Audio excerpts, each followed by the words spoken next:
everyone, and welcome to this episode of Writers Infusion. I'm your host, Susan. I'm here with Dave, Jen, Julie, and Ed, and we are here to critique a literary novel excerpt from someone from Alabama. So we're decided not to read the summary today. You can read it by downloading the pages and taking a look. We're just going to go right into the story, and Julie's going to read for us. My heart is racing. My breathing is heavy. My chest has tightened up. I feel like I have no control. Panic sets in and I have nowhere to go. I have to sit still. What's going on, you might ask? Nothing. I'm having an anxiety attack out of nowhere. I can't really explain it. Sometimes when it happens, I feel like I need to disappear for a while to just calm down. But I can't. I can close my eyes all I want, but I know that I'll open them and find myself still in the same seat, in the same classroom. Even sadder, I find that no one around me has noticed. Then it feels like I have no one, like I'm alone. I hate feeling like I'm alone. I don't like feeling like I'm alone. The flower inside my mind blossoms in loneliness, and it brings sadness and disappointment. It drives me mad. I can't escape it, this feeling. Still, I've learned to live with it. I live with it like a man living with a wild animal that could ravage him any second. My depression isn't the only animal I live with, however. I live surrounded by animals that just happen to look like people. Hypocrites and liars disguised as friends. They're not all like that, and I know there has to be a lot more to them, but I can't have people like that beside me. I still haven't found a place for someone like me. I keep looking. I know there has to be somewhere for me, but for now, this is what I have, having anxiety attacks in the middle of class and no one noticing. My name is Jason Montgomery. I'm 16 years old. I could have a whole lot of backstory to give you, but I'll keep it simple. I never had friends at my old school. I had people I talked with, some on a daily basis. I had people I hung out with during lunch, but I never had a single real friend. It kind of aches to think about it, honestly. Still, I've just transferred schools, and I've already had an anxiety attack, first period. Nice. I didn't choose to switch schools. I didn't want to. I would have preferred to just stay there. I didn't have any friends, but at least people knew who I was. None of them really knew me, but at least they had an image when they heard my name. I guess I always wanted to have more friends. I was never content the way I was. But I could never get myself to reach out to people. I just felt uncomfortable. So here I am. There was one person that spoke to me when I first sat down. I didn't get her name. It was a pale girl with dark hair. She asked me what my name was and welcomed me to the school. She didn't drag on the conversation or expect me to say much, and I was grateful for that. I was fine until my first period teacher asked me to stand up and introduce myself. I did stand up, slightly trembling and dying inside. I said my name loud and clearly, but with a small crack in my voice. I guess I didn't screw it up very badly, but in my head, that wasn't how it went. See, that's not how it ever goes in my head. In my head, I always screw everything up and make a fool of myself. I can't stop myself from thinking like that. It just always happens. I screw up the simplest thing in my head. As long as I know people are paying attention to me, I immediately feel like I've made a giant fool of myself. It's just how it always goes. So here I'm sitting, literally dying, with no one around me noticing. Not that they would care anyway. At most, they'd probably think just, what the heck is wrong with him, and move on. They wouldn't ask or worry, or so I thought. I was lost in my own cynical thoughts when I heard a voice. "Jason, are you all right?" My English teacher, a young man in his mid-20s, asked. Only now was everyone in his class looking at me. I nodded, not daring to say a word. Mr. Asher looked at me for a moment before nodding and continuing with the class. I was a bit amazed by the whole thing. I think that was the first time a teacher, or anyone really, has asked me if I was okay. I was oddly somewhat relieved someone had noticed and at least cared enough to actually ask. The rest of the class was a bit easier for me. After a few deep breaths, I managed to calm myself down a bit. The pale girl that had welcomed me, whose name I now know is Ashley, sat down and talked to me for a while after Mr. Asher was done with the class. The bell rang and cut our conversation short. "We don't have second period together, but I'll see you later, okay?" she said. She picked up her books and waved goodbye, walking away. I stood up to pick up my things, but Mr. Asher called my name. "Jason, I'd like to talk to you about something," he said. "Can you come here during lunch? It's serious." I got nervous, and I was wondering if it had anything to do with the fit I had in class. "Yes, sir," I answered, nodding. I picked up my things and turned around. As I started off, I heard Mr. Asher behind me. "Well, okay, welcome to the school." I forced my way down the hallway through the crowds as I looked for classroom 17. When I finally stumbled in and saw her, she was beautiful with pale skin and long hair in a braid. She turned around and I saw her face, her delicate features and her green eyes. I only stood there, completely captivated. She walked up to me and introduced herself. Hey there, her soft voice echoed in my head. You're Jason, right? Nice to meet you. I'm Cynthia. As she spoke, I couldn't help but notice the smile etched on her face, the small laugh she constantly lets out when she talks. Come and sit next to me. She led me to the seat right next to hers. She was sitting up front. I was a bit unsure whether to sit up front again like last period, but that melted away the moment I looked behind me and saw her eyes looking back at me. I immediately set my stuff down and sat down. Sorry, I just get really excited about new students, and you're cute, she laughed. I let out a small laugh. No worries. So tell me, which school did you transfer from? The Academy. Ayers Academy, actually, but it's mostly called the Academy around here. Really? Wow. And why did you transfer here in the middle of October? I cleared my throat. I didn't want to talk about that, but I knew that if she kept looking at me like that, I would spill everything for the simple sake of keeping a conversation with her. Just then, however, the geometry teacher walked in, and I was relieved. Cynthia smiled and turned to face the teacher as she set her things down at the desk. The teacher, Mrs. Anderson, was an elderly woman with a really annoying squeaky voice and sarcasm that tops mine, and that's saying something. She was unbearable, and I hated every moment that she was speaking, but it was fine, because I was sitting next to Cynthia. Sometimes in class, I would glance at her, and she was looking at me too. Then she would offer me a bright smile as she got back to work. I knew right then that I was falling for this girl. The bell rang, and we had a 20-minute recess. I thought about going to see Mr. Asher now, but I decided to wait until lunch, like he told me. Instead, I followed Cynthia to the cafeteria. The cafeteria was huge. They sold coffee, and it was actually good. Sandwiches, breakfast, lunch, even hot chocolate. Wow, I said. Cynthia giggled. Pretty nice, huh? Probably the best thing in this whole darn school. I led myself to the long line of students. Cynthia following close behind, slightly giggling at my excitement. Waiting in line, we kept talking. So what's your last name, she asked me. Montgomery. Yours? Smith, she smiled. Okay. I like the premise of the story. I think it's very interesting to think about a high school kid having these panic attacks and what that could mean for him and how he sees the world and so forth. I had a lot of comments about your story. So I'll start at the beginning and then we can go from there. But right from the beginning, when you think about a panic attack, you have this idea where you're telling us that you're having a panic attack, but there aren't a lot of physical or mental thoughts that are really showing us that. So you start off saying, my heart is racing, my breathing is heavy, and my chest is tightened up. But it's, I don't want to say stale. It's a lot of telling. Yeah. And in that first paragraph, one thing I want to point out is where you say, I can close my eyes all I want, but I know that I'll open them and find myself still in the same seat in the same classroom. Then it feels like I have no one, like I'm alone.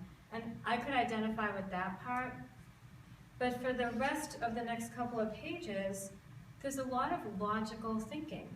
And you're not thinking logically when you're having a panic attack.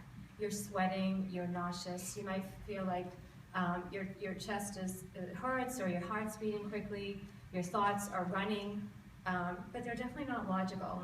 And if you want to open up with a scene like that, I think you need to approach it from that perspective. And even when you get into that second paragraph where you say, I hate feeling like I'm alone, I don't feel like feeling like I'm alone, by the way, that's repeating, which you don't want to do. That's telling and it's pulling me out of the moment. I'm not in the moment of that attack with you. So this is where I want to start. I think keep going. Yeah, well, I'll jump on that. I'd eliminate the first two paragraphs altogether. The panic attack, as described, is a description only. I get no feeling out of it. If, I'm assuming it's a he. I don't know who it is. Yes, it's Jason Montgomery, yes. Yeah. I would start with the second paragraph saying, my name is Jason Montgomery, I'm 16 years old. I'm going to have a whole lot of backstory to give you. Bang, we're in the story. The problem I had, even with that, is I don't know, there are a couple of things. We have to make some assumption. Is this the page 1 of the story? I don't know if it is. If it is, it was submitted like that. I understand. Oh. I understand, but I don't know if it's the first page. Okay. If it isn't, then there's a whole lot of backstory that he could refer to that I don't know. So it's not really a fair appraisal of what we're looking at if it isn't the first page. You know, there might be 25 pages before this. I don't know. And was this Jason's first day of his transfer from another school? Day one, class one? I don't know that either. Is he chronically anxious? You know, you have to get us in the moment. You have to tell us where we are and who we're following and why.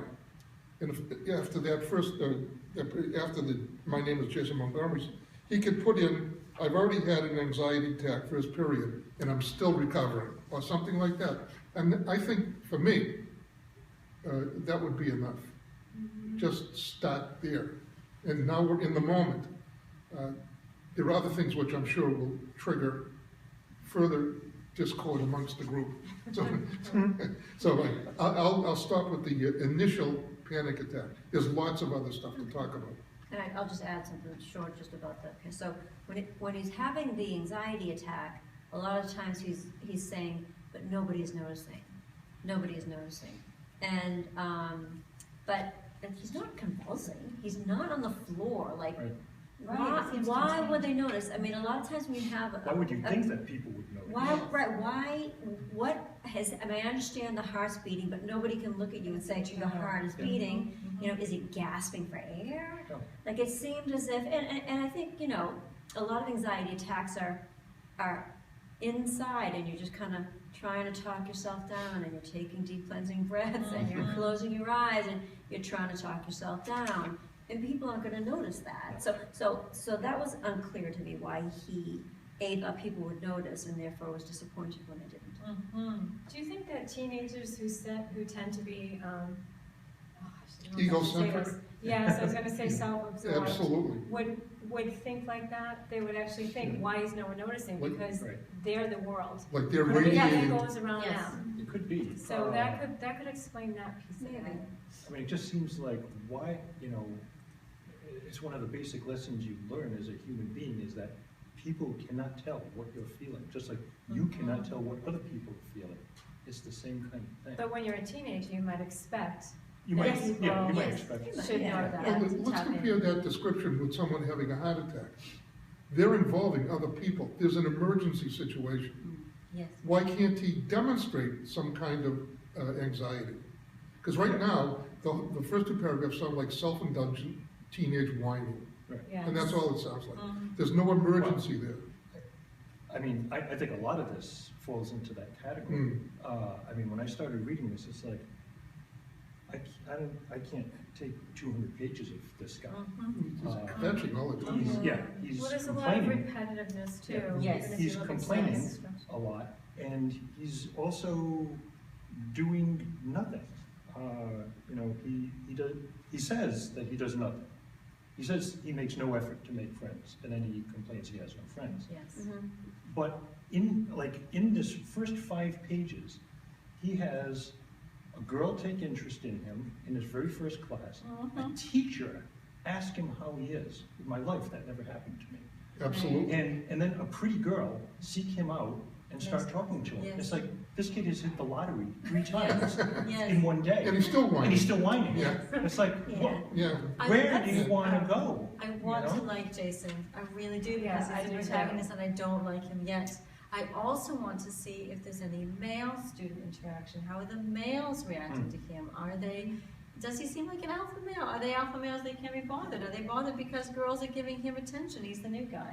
And to Dave and Jen's points, did he have an anxiety attack at home the morning of Right. first day at a new school? I would think that would be a great place to have an anxiety attack. So why here is the first one. And there is a great deal of redundancy. I recommend that you read aloud so you can hear the repeated And I phrases. marked a lot of that. I did too. Let's talk about the structure of the whole story. Sure. So the Not the story, whole story, the piece. the piece, right, of the submission. So there's a lot, in addition to redundancy, there's a lot of back and forth on sort of being in the moment and then stepping out of the moment and saying, oh, you're mentioning this girl, but you're talking about her as if you've already known her a long time, and then you're stepping back into the moment and you're going back and forth.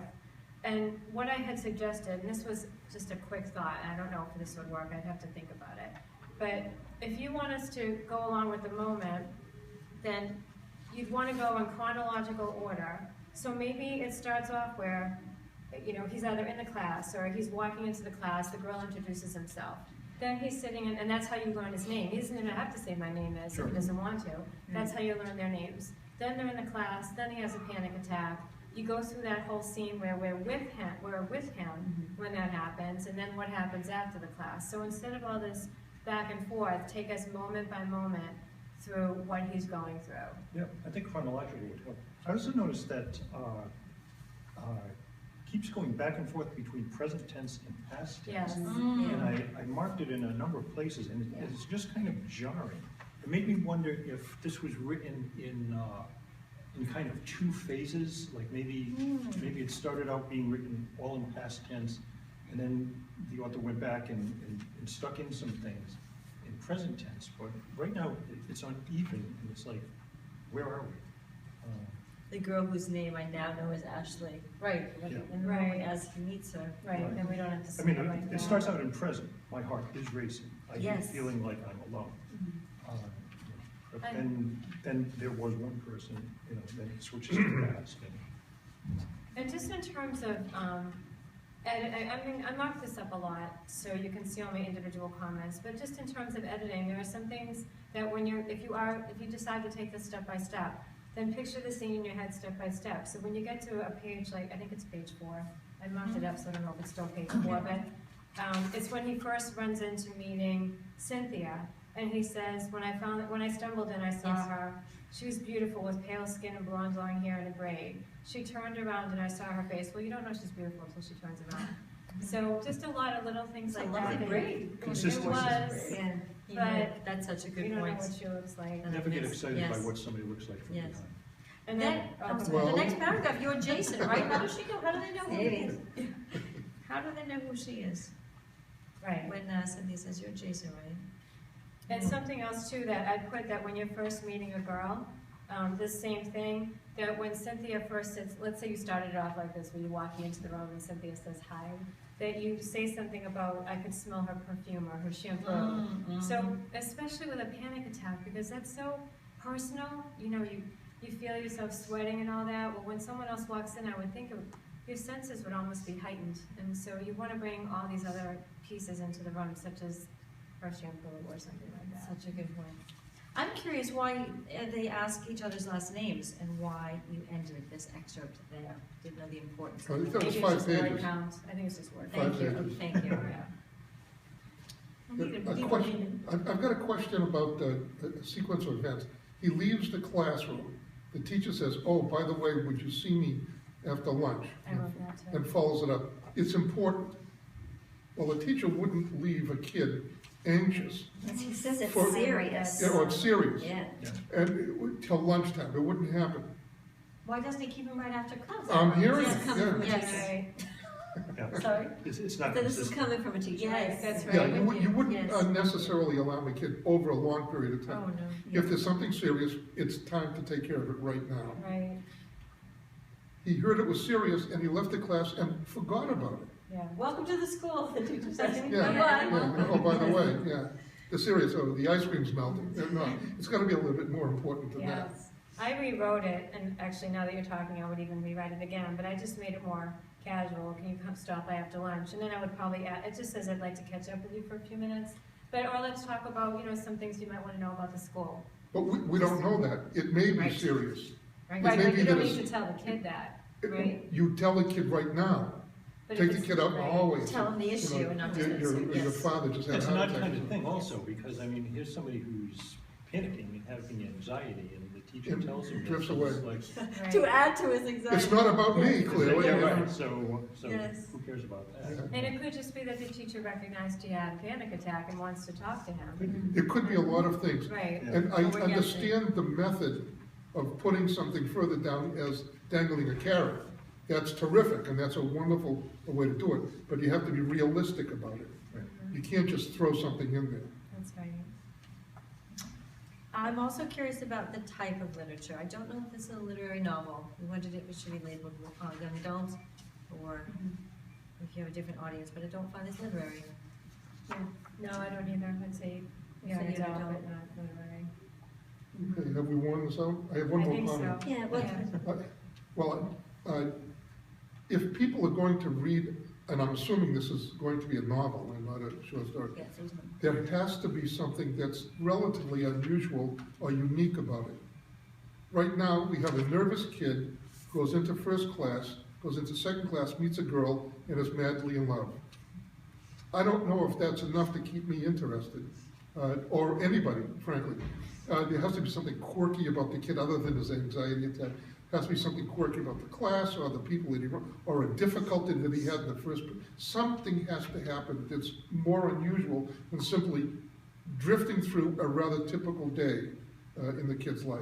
Maybe it can be a more serious reason that he left the academy. Yes, Oh, something. Absolutely, Yes, yes. absolutely, something. There's got to be something more than this very lazy drift into meeting the girl. And you have to hook people in the Right first away. few pages. Yes. Oh, forget it, I right. mean, maybe if he had an anxiety attack when Cynthia started talking to him, like Yeah. that would add some Right. tension. That's different. I think she's calming. I actually made a note. Why don't you contrast the anxiety you feel and then how soothing and calming you calmed it you are in her presence. Not sure. There are a lot of possibilities, Mhm. right? Yeah, well, oh, yeah, Any sure. questions? I don't think there's anything wrong with having a panicking attack, but to simply describe it for two paragraphs, it's not enough. And what does he do about it? He simply, maybe he's taking drugs for it. Maybe he's got that anti-anxiety pills. Or that maybe he it's has an to- opioid thing. It could be an opioid Might be the thing. reason he left for school. That's right. Right, right. All kinds of possibilities. See, I don't want the author to feel that the story is hopeless. Right. It needs some tweaks, it needs some special attention in certain areas. But I'd suggest continuing. You've got some relatively interesting characters going on, and just fill it in. Don't let it drop. You know, there are some good ideas. It's serious. It's serious. Is that what the teacher said? Yes. Yeah. It's serious. Fill that in. Have the kid react to that. Right. Have him react to the girl a little bit more than simply gaga. Have some, something more than what we've got here. Fill in the spaces. Yeah, and I think he's sympathetic, he's just not likable yet. And I think it'd be Yet. very Okay. easy to make him likable. I mean, he could have a panic attack in that first scene, like you said, and maybe the kids are going around him and they're either reacting in a good way or they're reacting in a bad way, and somehow you make him sympathetic enough that we feel badly that he's in that Yeah. position. Yeah, I've never had a panic attack. Nothing's been important enough to be panicked about. Lucky you. Yeah, Wow. Lucky. But do you Nothing's sweat? to There's Do you- so many reasons why I want to be you. Does your heart beat faster? Yes. Do you sweat physically? Yes. Do your eyes dilate? Are you visibly? Some people Different. pass out. Right? Yeah. So he could be visibly different, and people are going, like, they're nervous about the new kid. Maybe he's got Ebola or something. They don't want to approach him. Do more with the panic attack than simply describe internally what's going on. We can find out too something sad right away, maybe because, I was thinking about his parent who just died, or, just anything to make us Yes. come into him right Flooding, away, so yeah. that when this happens, we feel bad for this kid who's already got other things going on. So I'd say, again, just right from the start, try to be chronological and take us step by step through his panic attack and step by step through these moments and these days, and don't backtrack about how you feel about your past panic attacks and all that. Just stay in the moment and Yeah. move forward. And just watch the redundancy. A lot of things were Yes. said many times, and so you can make it much more concise and tighter. Yes, and I did. I marked up Yeah. comments and a whole bunch of stuff. Yeah, I still stand by my original. Take out the first two paragraphs. I crossed I off. wrote introduce him sooner, which would be the Yeah, same. get the Yes, kid up yes, front. Yes. And then you can talk about what he had in the first period. Yes. Fixing the first two paragraphs is just throwing sand in the wind. It doesn't make sense. Right. For me, everybody has a different opinion. Are we good? Good. Yes. Yeah. Okay. Well, thank you for submitting your story. And we appreciate being given the chance to read, and we hope that our critique helped you today. Thank you, everyone else, for watching, and keep writing. We will see you next time.